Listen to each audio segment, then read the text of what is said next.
Yo there guys, this is Corb and this video is just going to be me talking about the new WoW expansion very recently announced, Warlords of Draenor. Now I won't be covering every feature, far from it. I am a PvPer and an avid Warlock after all, so I'm going to be zooming in a little bit more on the changes and new features that are going to, I think, impact me the most. But if you do want more detailed info on the new expansion, I will be slotting a few links into the description below where you can read up on it if you so choose. And I also want to say, I won't be using any actual Warlords video footage as I am terrified of infringing copyright. You can watch some footage though that was shown at Blizzcon via links also in the video description. Now first of all, it was rumoured and it was true, we will be levelling from 90 to 100 and we'll be levelling in Draenor, which is essentially Outland, but 30 years in the past before everything started going too crazy. The zones of Draenor look pretty awesome, at least better than the current or modern day Outland zones I think. Do check the link in the description labelled Draenor Zones, that will take you to a video showing glimpses of each zone as it currently exists in development. But I'm not going to cover zones too much, I don't really have too much of an opinion on them. And if you guys really are interested in seeing them, do click that link below in the description. Now on to some more juicy news, and that is new character models. I don't have all of them here, but these are a huge deal for me. I feel like we've wanted them all for a very long time, so it is epic to know that we are going to have them in Warlords of Draenor. The Undead I think is particularly awesome. Here is a shot of the current Undead model, and now for some of the new model. It is just way more dead looking and a lot more lifelike in a way. I think that they are epic. I can't wait to start making videos while playing a badass Voldemort. Let me know what you guys think in the comments down below. Now moving on to some PvP changes that were brought up.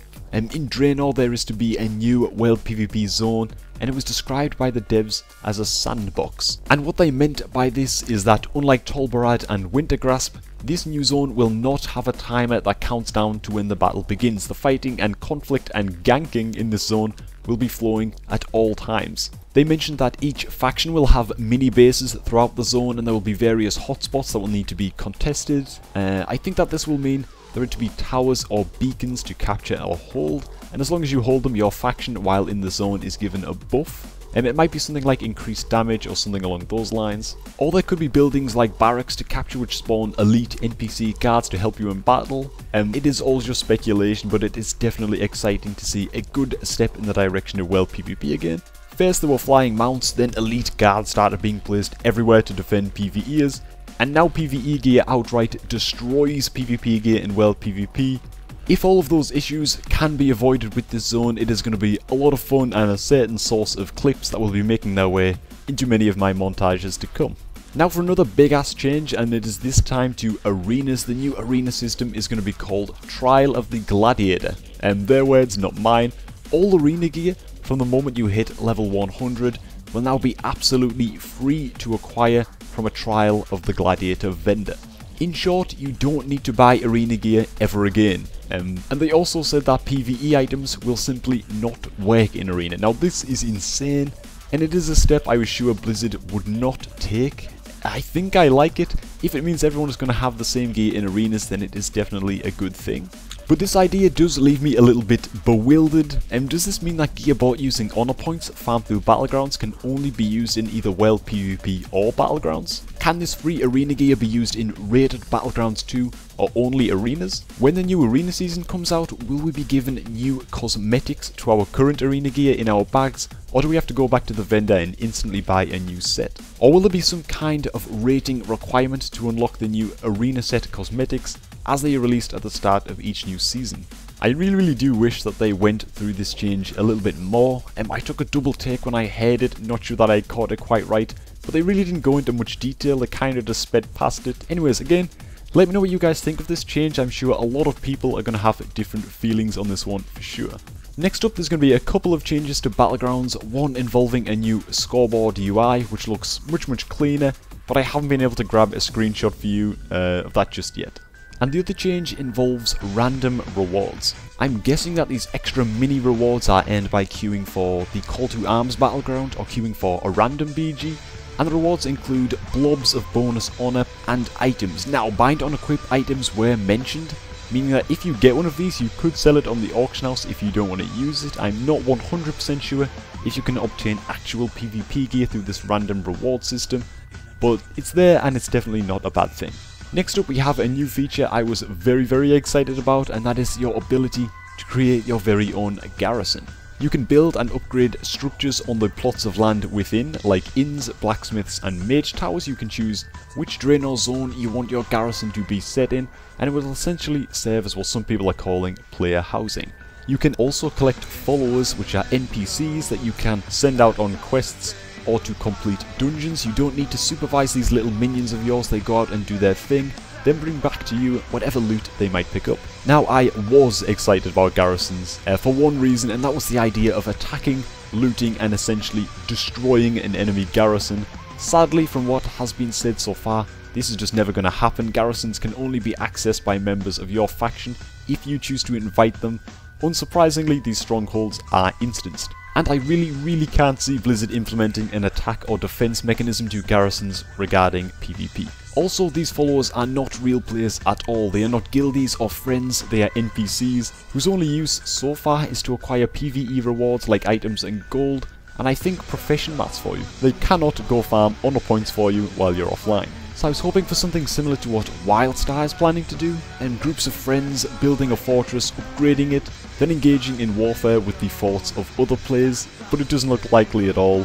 So right now I can say, as it stands, I probably won't be playing around much with this new garrison feature. Now for a quick sneak peek at the new level 100 talents which were announced, but unbelievably were not covered on stage. But we do have an updated talent calculator already, because the internet is magical. There is a link to this calculator down below in the description if you want to check out all of the talents yourself. But for now, we're just going to run through the Warlock stuff. Chaotic Resources is a talent which passively and permanently alters Warlock abilities differently depending on your spec. For Affliction, Soulburn can now affect your Haunt, causing it to increase dot damage taken by your target by 15%. For Demonology, Touch of Chaos is going to build 40 Demonic Fury when used, but specking this does reduce your damage while in demon form by 30%. And finally for Destro, specking into this causes your Incinerate and Conflag to deal 75% less damage, but build 4 times as many embers. Basically, this talent is useless as it is for Destro PvP.